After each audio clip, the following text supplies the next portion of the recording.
दरवर्षी कांद्याच्या बाजारभावामध्ये चढ उतार होतो आणि ह्यामुळे कांदा उत्पादक शेतकऱ्यांना आर्थिक अडचणीला समोर जावं लागतं. मात्र याच्यावर मात करण्यासाठी नाशिकच्या निफाड तालुक्यातील पाचोरे खुर्द येथील इंजिनियर तरुण शेतकऱ्यांचे तर ते वेगळा प्रयोग केलेला आहे. आपण पाहू शकतात का ह्या ठिकाणी एलिसन वाहन जे आहे तर ती त्या नावाचं जे या ठिकाणी जी द्राक्षे बाग फुलवलेली आहेत आणि या ठिकाणी आपण पाहू शकतात का पीक सुद्धा जोमदार आलेलं आहे.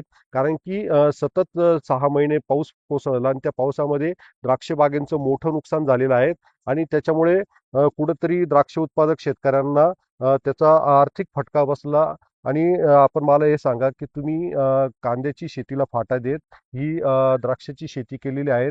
तर याच्यामध्ये तुम्हाला ही शेती का करावीशी वाटली? किती उत्पन्न हाती येणार आहेत?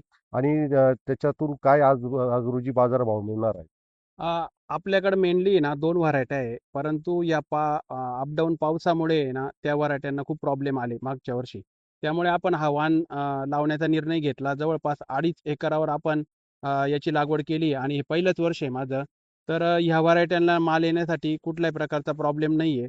त्याच्यामुळे पहिल्याच वर्षी आपल्याकडे अशा पद्धतीचा माल तयार झालेला आहे आणि एक हेक्टरी जवळपास 15 ते 20 टनाच्या आसपास आपण उत्पादन याला घेऊ आणि याला रेट पण एक 200 प्लस राहील अशी अपेक्षा आहे.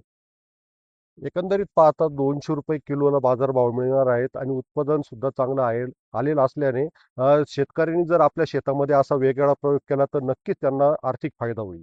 Umesh Parikh, T V 9 Marathi, Niphad, Nashik.